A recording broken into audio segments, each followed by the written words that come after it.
All right, everybody, it's time to roll the wind.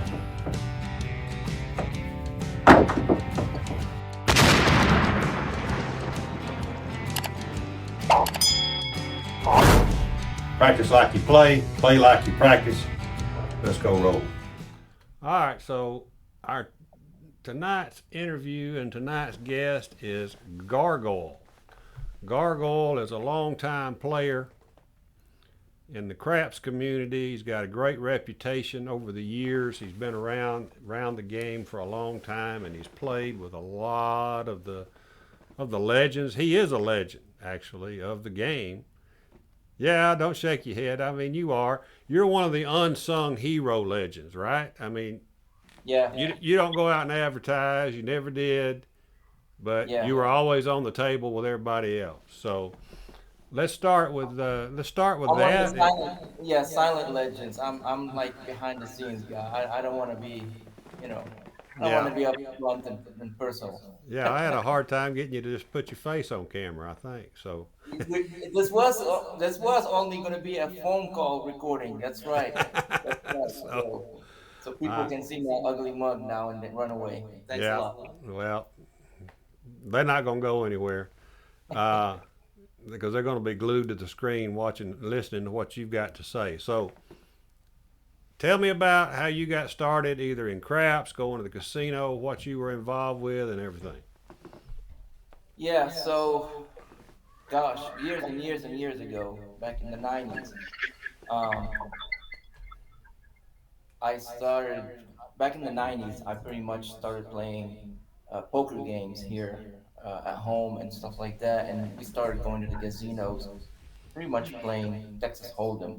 Um, got involved in tournaments. In tournaments play, I played in the WPT and the WSOP. Was pretty good playing tournaments. Um, wasn't as good playing cash games because cash games was a different style.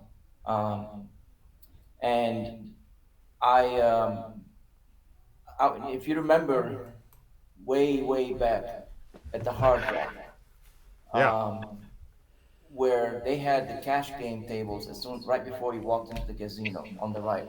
Right now, it's like a food place and a high roller or something like that. Right. But some of the folks that remember the Hard Rock way back.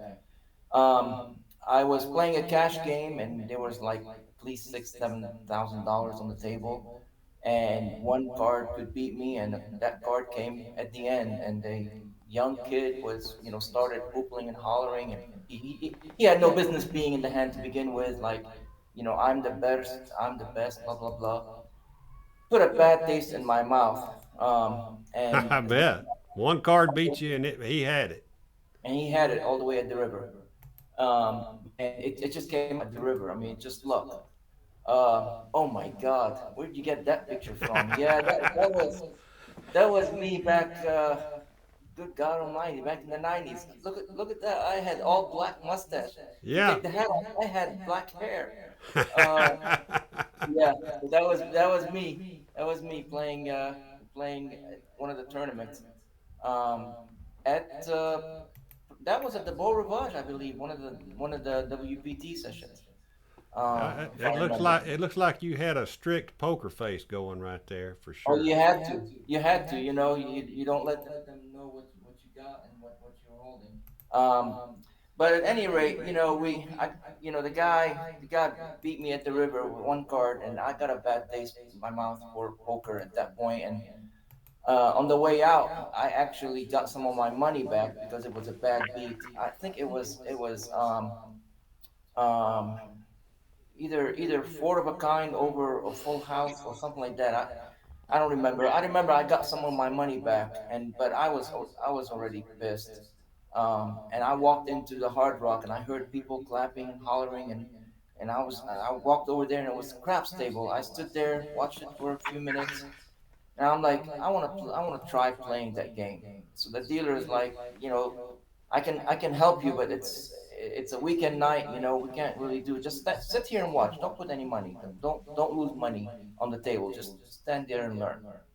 Well, as a software engineer and somebody that likes to learn how things kind of get put together, um, I started researching, how do you play craps and stuff like that. And I figured, hey, I can do it.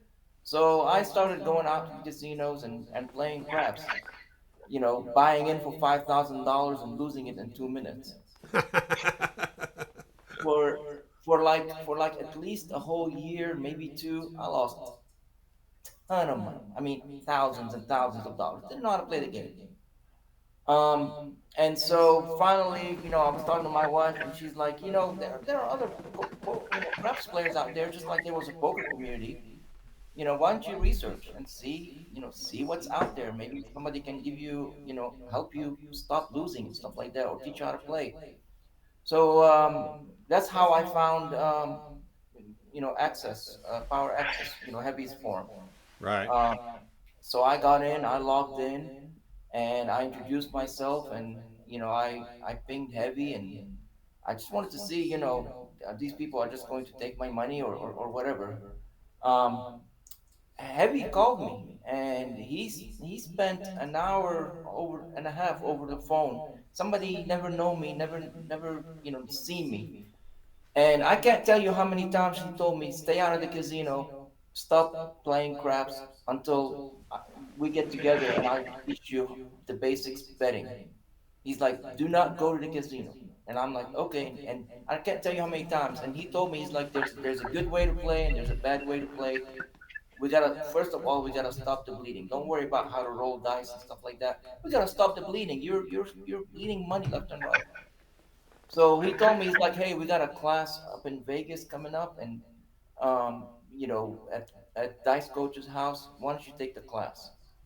So I said, okay. So I went ahead and signed up, and I told my wife, and she's freaking out. She's like, oh my God, you're gonna go to the desert. You're gonna have cash. They're gonna take you out, bury you. I'm gonna lose my husband. I'm like, look, he's not. Come on. I mean, these guys are. Here's their contact information, stuff like that. She was freaking out. I didn't know what to expect, honestly. All I know is that we were supposed to be for meeting someplace at 777 for a meet and greet. I showed up early because I wanted to size people and see whether I needed to get the heck out of there or not. I'm Yeah. sitting there at the bar. I don't even drink alcohol, but I'm sitting there waiting for people.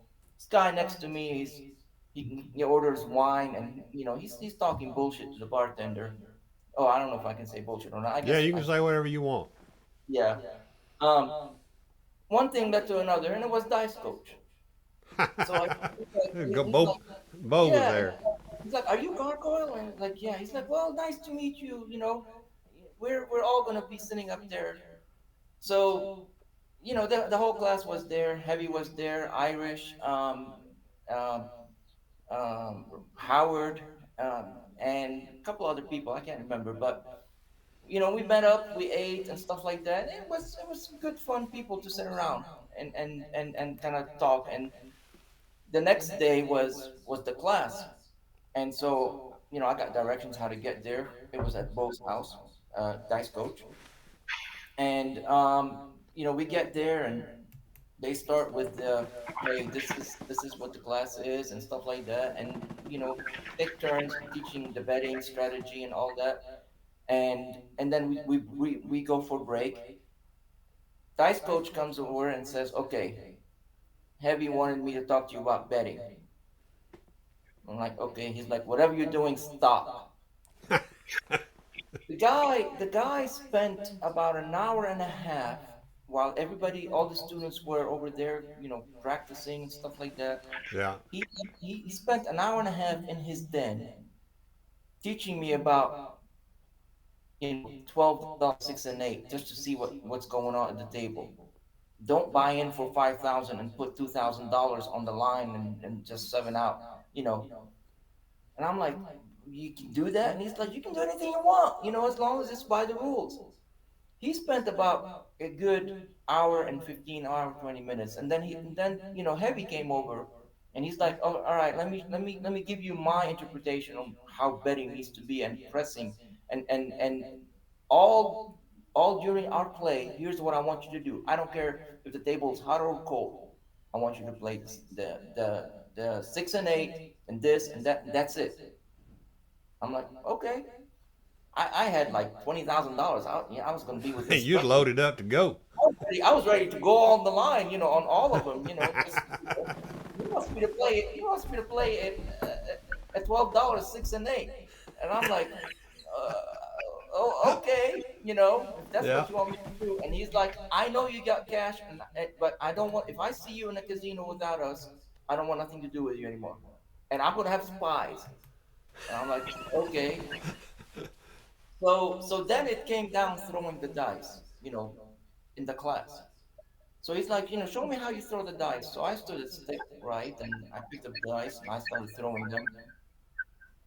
And I threw a couple times and then Irish said, whoa, whoa, stop. He's like, you have no business playing craps, buddy. I gotta tell you.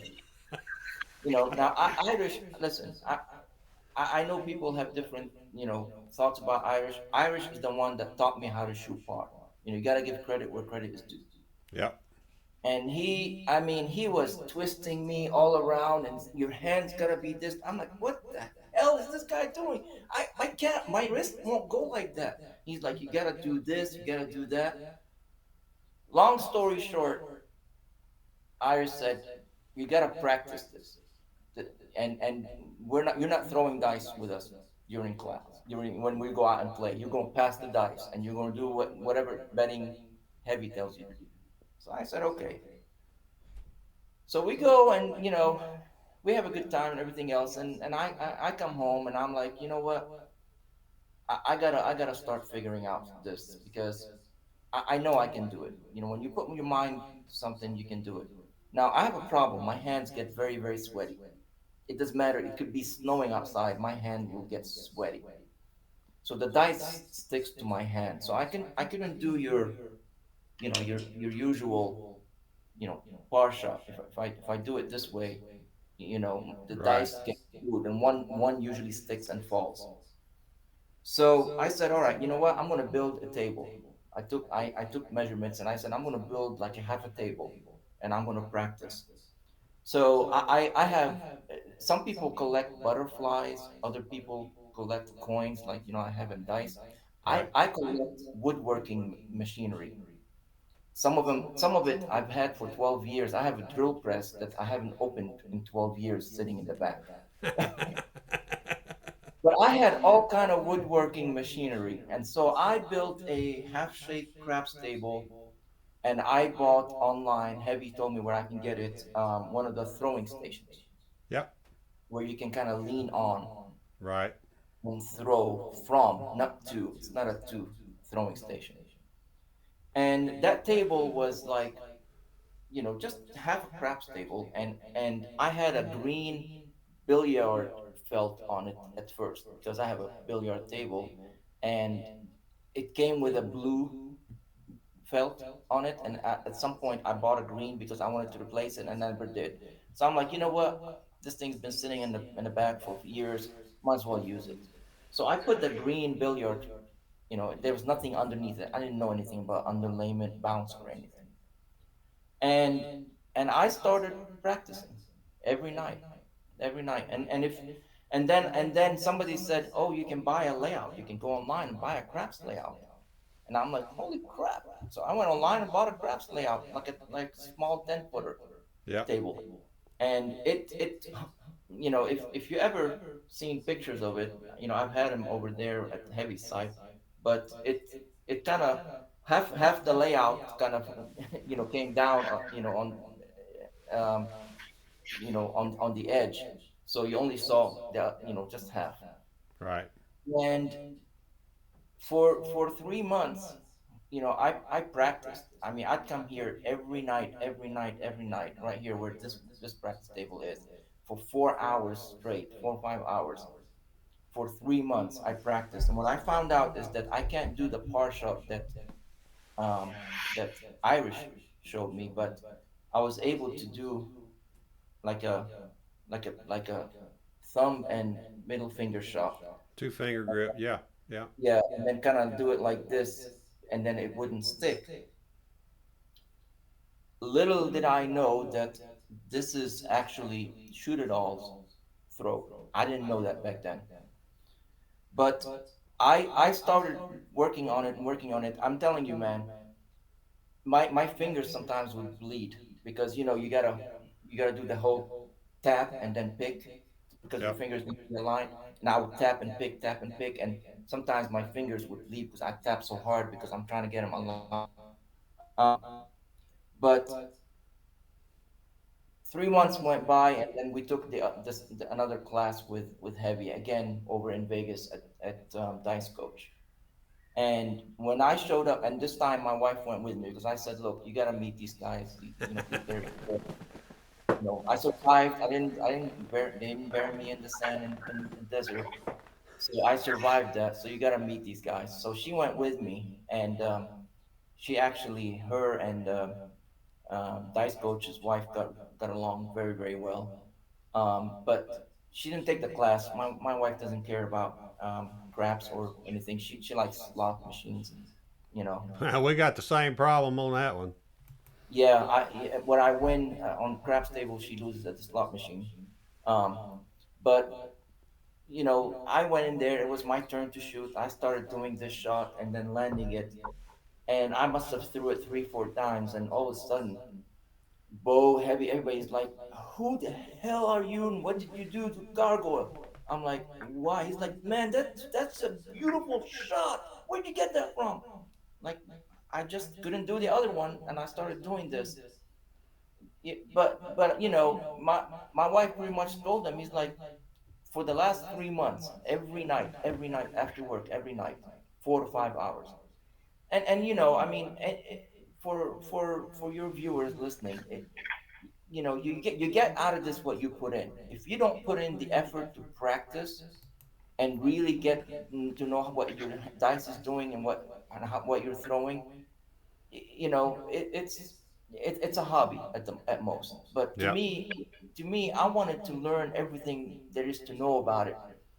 As an engineer, I would break down systems and software engineer and want to know how they work. That's the same thing with dice. It was like I want to learn everything. When it hits the layout, what it does, how it bounces, and all that stuff. Right. So so Heavy told me, he's like, I gotta get you with shoot it all because you only need a few things. As a matter of fact, Irish knows the shot, and he can help you, you know, perfect it for you. Not it's not nothing is perfect, but at least to my Right. liking. And the rest is history, as they say. I started throwing that shot, and I learned probably I learned a lot of shots since then. Going with the man with 1,001 shots. That's how I call him. You know him as Howard Rock and Roller, but Yeah. I was gonna man, say it's got to be Howard. It's just got to be Howard. that boy, that he he knows he has some beautiful shots, and there are some shots. It's like, dude, what were you drinking when you came up with this? Because I don't even know how you can hold the dice that way, let alone toss it. And he just starts laughing. But over the years, yeah, I've learned a lot of shots. But at the end of the day, I always, now I only use, one, a drop shot and my regular par shot. Okay. But that's how I got into craps. Well, you obviously you obviously got pretty darn good at your shot or shots, right? Because I've heard nothing but great stories about it. So, what are some of your favorite stories? I know of one, but I'm going to wait on that one. What are some of my favorite stories? Well, I tell you, one of my favorite stories is how I got this craps table right Yeah, here. let's hear that. Let's hear it. So for the longest, for several years, I had my makeup craps table. Um, I was at Bally's at one of the several years later after the class. I was at Bally's with a few shooters. I think Heavy was there. I know Aloha Johnny was there because he's part of the story. Um, and I know my wife was there because she's part of the story too. Um, and I was a stick right one where I usually like to play. Johnny Boy, or I call him Johnny Boy, but Aloha Johnny was on straight out. And I believe Banker Dude was there. You know, just to go on a quick tangent, Right. Banker Dude, man, he is the nicest guy you'll ever meet. Yeah. Um, Really, really cool to be at the tables with. The reason why I admire that person and I consider him a friend is because one time at Paris, it was just a few of us playing. Banker Dude was there. My wife comes over, and she usually, if I'm shooting, she tries not to mess with me. So she goes straight across just to kind of watch me. Banker Dude was straight across. He took, he just, he asked, and she's like, no, I'm Gargoyle's wife. And he just took chips from his rack and said, here, why don't you just play with us, have fun. He never met her or anything, and I think that was the first time he and I met, also at a class. um and she won a few dollars and stuff like that, maybe $100, and she was trying to give him back. He's like, no, no, that's yours, don't worry about it. I Garbo made me a lot of money. I'm good. But he's that type of a person. I mean, he Yeah. he literally didn't want her to just stand there, and she's like, no, I'm okay. He's like, trust me, don't worry about it, you're good. Yeah. But Banker Dude is cool that way. I mean, if anybody met him, you know they can't help but like that guy. Right. And his dad is pretty cool too. um but anyway, we were at Bally's, and I was shooting the dice, and my wife came over, and I as long as I've been playing, I didn't tell her what the color denominations are. So usually when she comes by, I give her a couple of green chips, and she goes away. Yeah. Well, I gave her a couple of green chips, but she didn't go away. She went over there instead. She knew Aloha Johnny, and because we got to be good friends with his wife and stuff like that. And I believe Banker Dude was standing next to him. And so she she was talking to him, and I could, I'm pretty, my hearing back then was really, really good, and I could hear her. Johnny Boy was like, look, it's time for Gargoyle to get a craps table. And I've been trying to get her, I want to get a craps table, and she's like, no, you got that thing down there.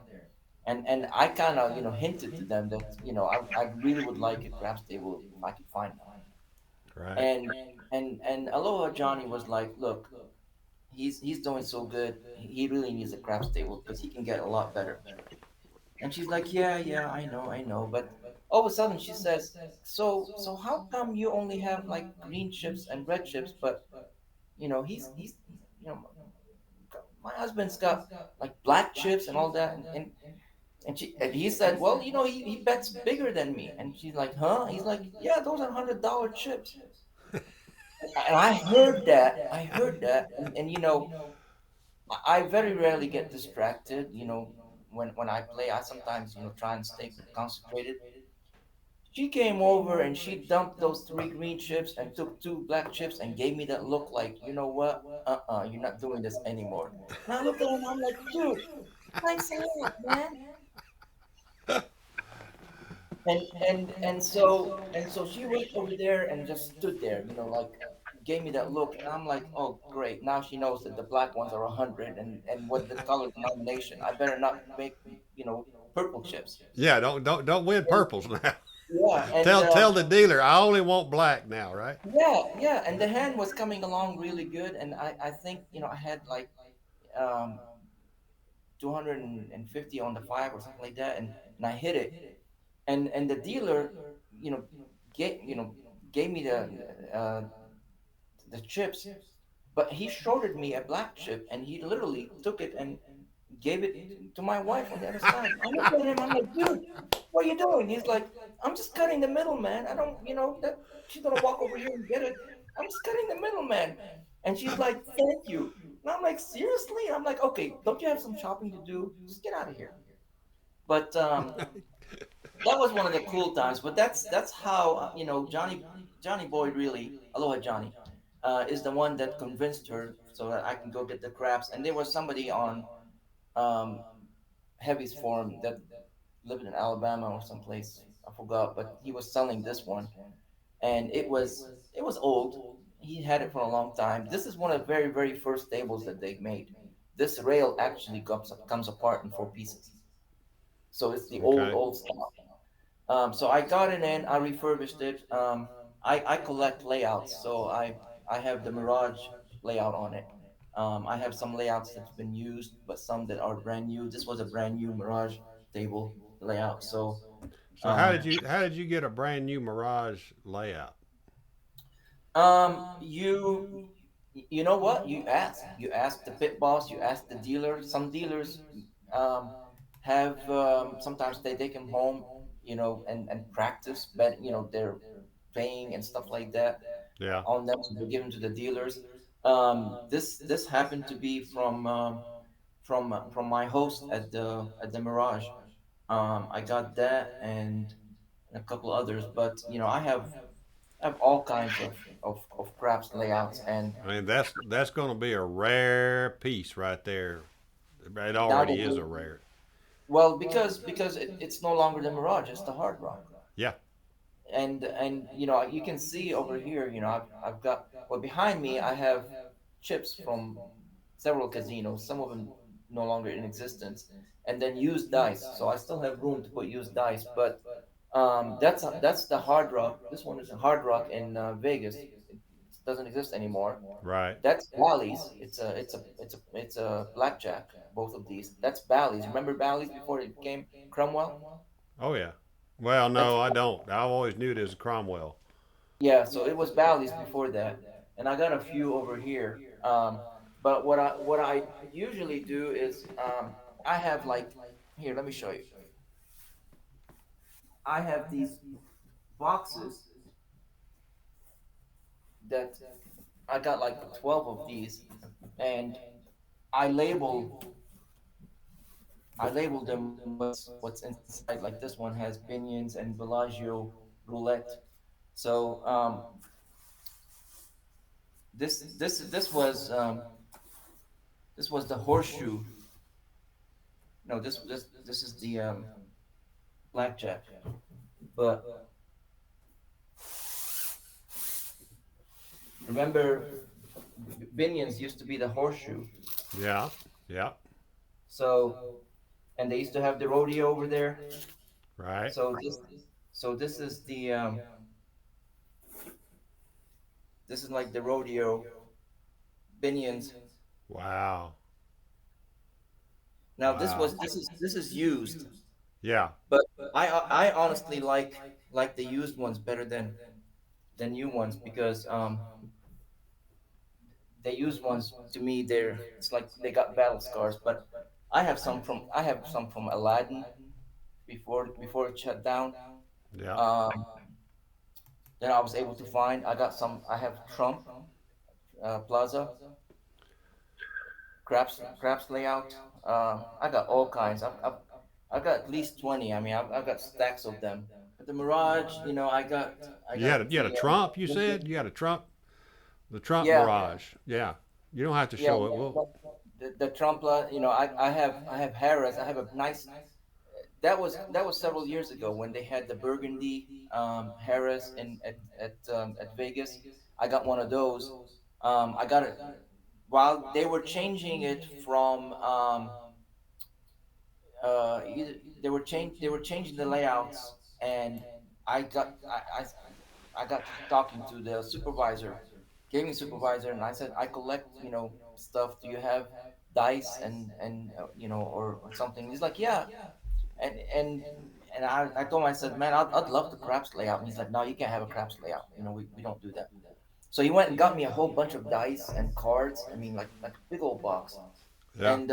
And he had the old craps layouts that they took out stacked. And I'm like, and I was like talking to him and showed him some pictures of mine and stuff. He's like, oh, this is cool, this is cool. He's like, you do collect craps layout, don't you? I'm like, yeah. And, I don't sell them or anything. So I said goodbye. I'm gonna go get coffee. That was very very early in the morning. Most of my plays. this very early in the morning. As I was walking, he's like, "Hey," and he literally takes a layout and puts it right under my arm. He's like, "Just keep walking." Very That, nice. that's how we got him. This one I think I gave the deal one of the dealers said that he's got him, and I think I gave him like $50 for it. You know, Yeah. and he and he didn't want anything. I said, no, here's $50. You know, um, sometimes I do that if it's a dealer. They don't make a lot of money. I'll give them $50, $100. Um, one of the nicest ones that I think I have. This is one of my favorite, but the other favorite is the Grand Casino in Vegas when they had their blue layout with the fire bet. It was Okay. beautiful, beautiful layout, and I have pictures of it.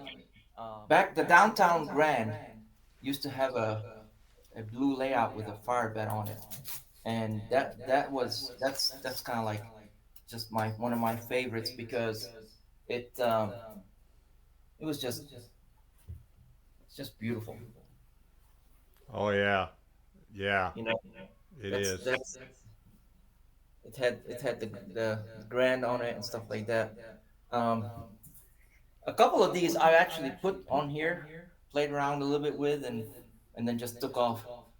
My hope someday is that somebody opens up a museum or something, and I'll just donate them. Or if one of your viewers want a craps layout, they can't find something. I'll figure something. But right now, I've been collecting them for, gosh, almost 15 years. I've been Wow. collecting. But That's I wanted to do something with them, but and they're all ended up being in boxes sitting in the storage area in the back. So I really wanna either if there's a craps museum or something like that, I would donate it so they can hang it because some of these casinos don't exist anymore. oh yeah. Well, the You know, Grand. I mean, where was the Grand at? well, the downtown Grand is still there, Okay. but they don't have these layouts anymore.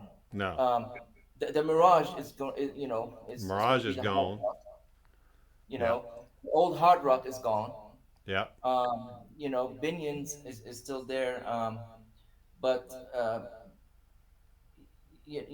some of the blackjack, it's just some of the history. I have dice um, that I got from some of these casinos that don't exist. Good old Howard had a few that he used to practice with, and he's like, hey, take these, put them in your case. um, Yeah. a lot of these dice are used, so they're like either punched and stuff, but I get like the whole six series. Some of them, they don't punch that bad, they just put like a little scratch. Yeah, so a so lot I of them are not punched very bad. I mean, some of the casinos drill them, but I had never seen them. I've heard that they were drilled to some of them, but they got a punch. They'll put a little circle the whole bunch. in between the fours or something. Yeah, Yeah. and they all put, they there's the supervisor that did it, the date and time. I still have all the wrappers where they put their name and all that stuff. They're serialized. I mean, they go through a process. um there are a lot of companies out there that sells fake layouts, Right. and I learned that the hard way. um, Top Hat is one of the most reputable companies out there. And if you're not sure if it's a layout from the casino or not, just turn it around, flip it, and you should be able to see the logo on it, or you'll see a stamp with the with the gaming supervisor name, the order date, and the delivery date and the request date. They have them. A lot of the blackjack layouts have those also. So I have Flamingo and Bellagio dates with the name of the supervisor, the company that did it, the date, and all that stuff. So you got to look for some of that stuff, because some of them, like, they'll print you a layout right now and say, oh yeah, this is from way back then. It's $2,000, and some people buy it because that's what they think it is, but it's not a reputable company. Yeah. See, I've learned a whole lot right here. I had no idea any of that was on the back Yeah, side of the layout, right? yeah, backsides of layout. All you have to do is just flip it over, Yeah. and you'll see it. Um, but yeah, that's some of the stories. I Memo is a good guy, although sometimes I wish I could take his phone away from him. Um, but Well, he and I, speaking of memo, let me show you something real quick. In fact, I'm going to show you several things real quick. Let me pull this up.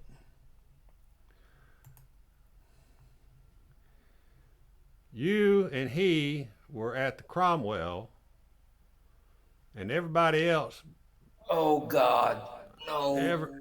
Please tell me you every, don't have good pictures. well, let's start with this because you hit a fire bet. Yeah, I remember that trip. I've hit several fire bets that trip, but yes, that's is that the 6 pointer? Yeah, that's the 6 point fire bet at the Cromwell right there, right? Now, Yeah. Oh God! Please don't tell me you have pictures from Memo.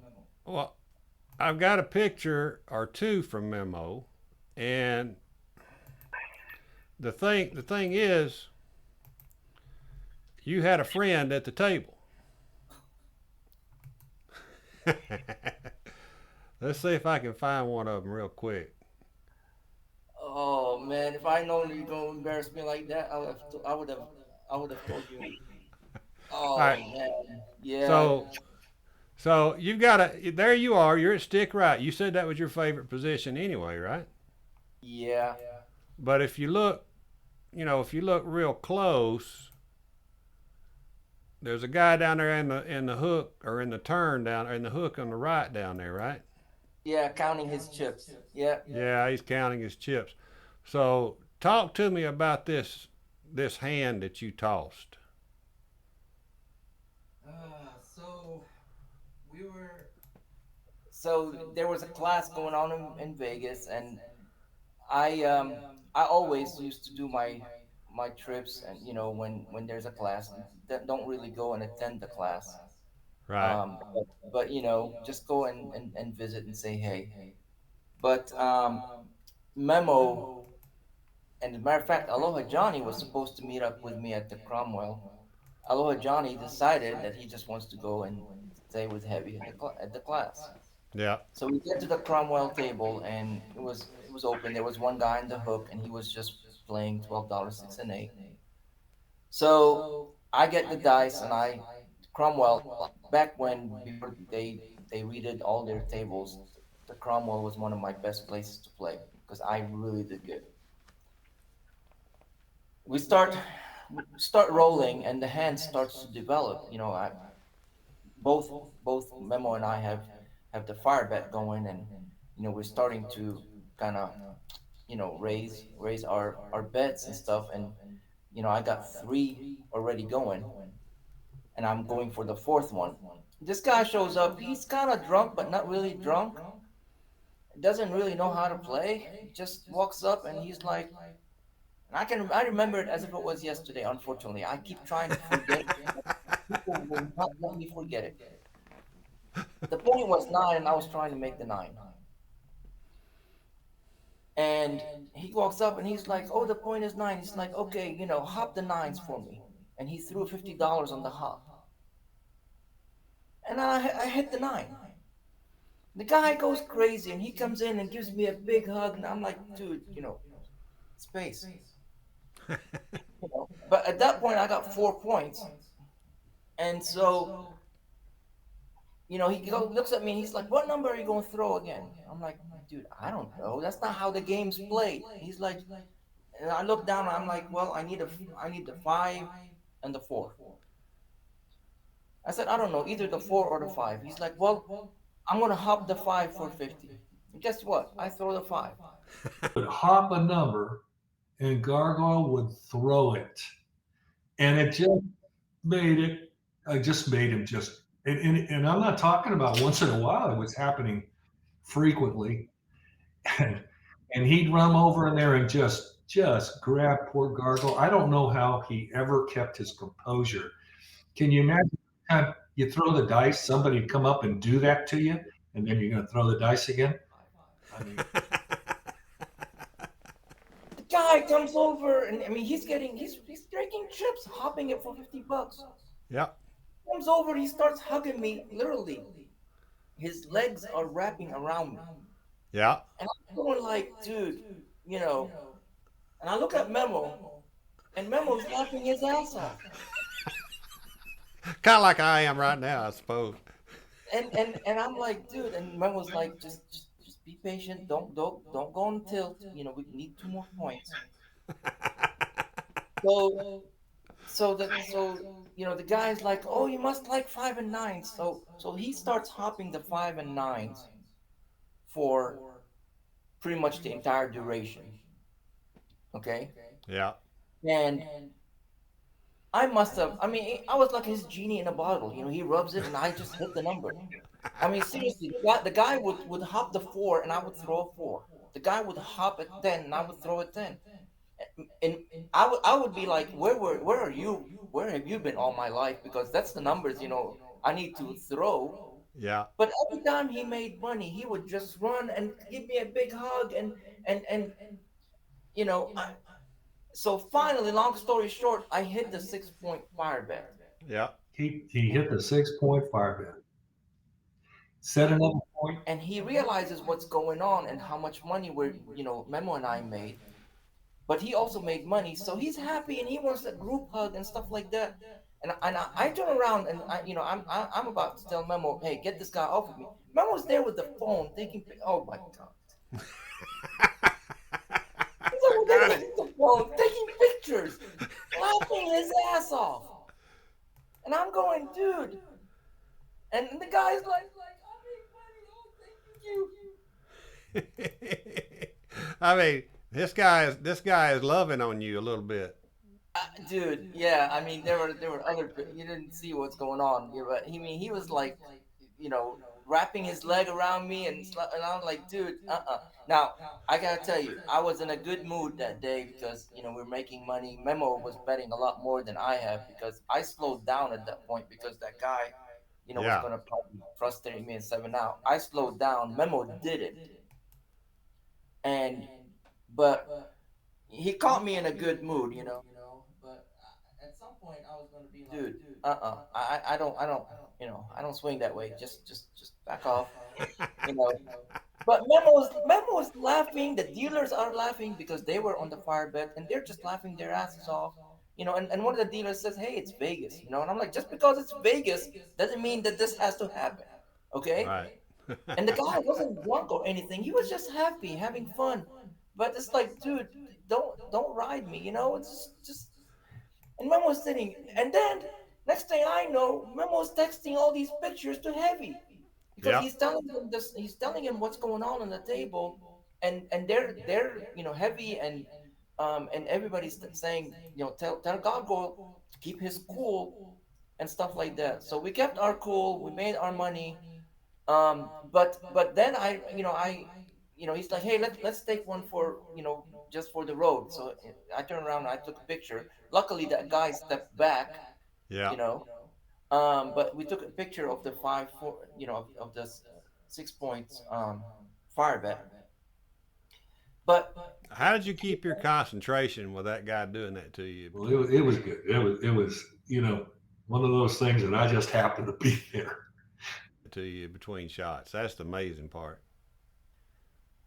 you know, I learned things like that used to piss me off really bad. And I mean, if somebody sneezes at the table, it used to piss me off. But I learned there are certain things that you can control, and there are other things that you can't control. What you can't control is yourself and what's going on with you. And there are a lot of times if I'm shooting the dice and I'm on a roll, I don't, whatever is happening at the table is happening. I just stay in my zone and my concentration. You know, whether it's a shift change, oh, turn me off, stick change, turn me off. These guys, they don't do it on purpose. They go 20-minute breaks. If you Right. go to play at the casino long enough, there are 20-minute breaks. Dice rolls off, say I do say same dice, but turn me off. I don't care.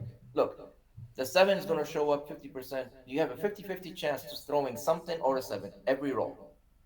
It's a 50-50 chance. I know the odds and stuff like that. I'm not gonna go through that.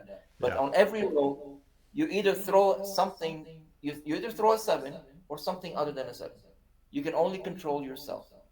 And so it took a long time. And I mean, people that know me probably are that haven't played with me for a while are probably going to say, "Who the hell is this guy?" You know, because I mean, I've gone off on the table. I mean, I've gone off on people at the table.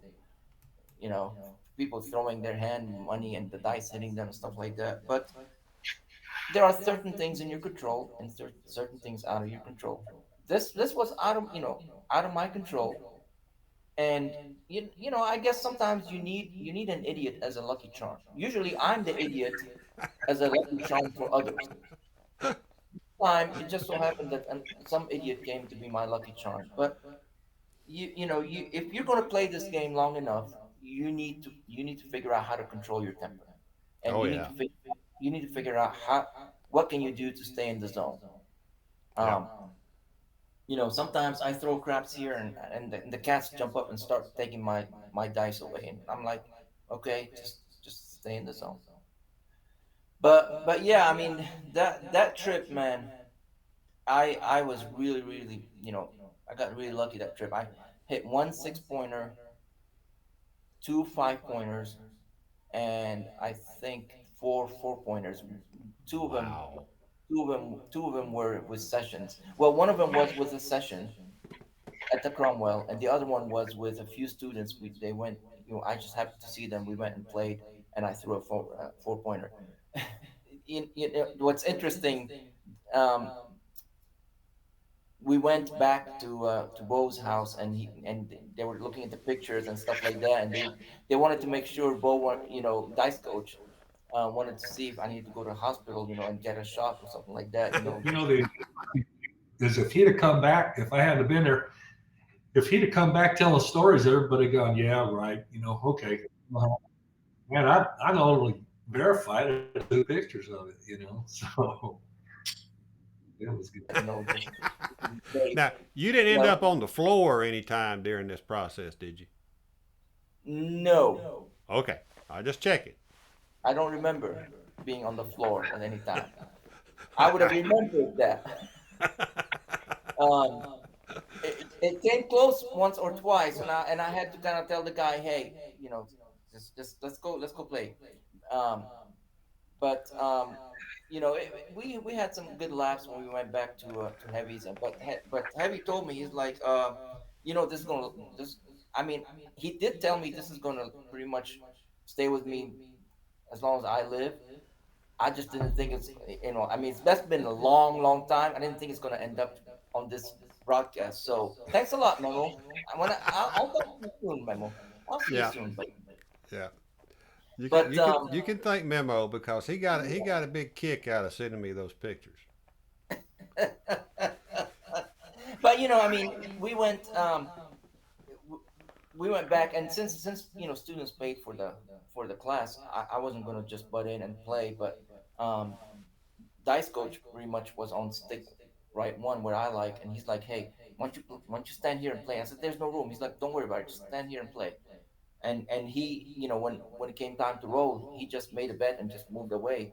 And really, he just had like a couple of numbers. He had a fire bet going, and so I happened to roll it, and I think one of the students took a picture of the chips collected that day from that. But that was a good trip. You don't get those trips, you cherish and remember, Oh yeah. because you don't Yeah. do this quite often. Absolutely. Yep. Uh, You and I have a mutual friend. And you've known him much longer than I have. mhm. And he goes by the handle of Cashier's Cage. Mr. Cage, yes, sir.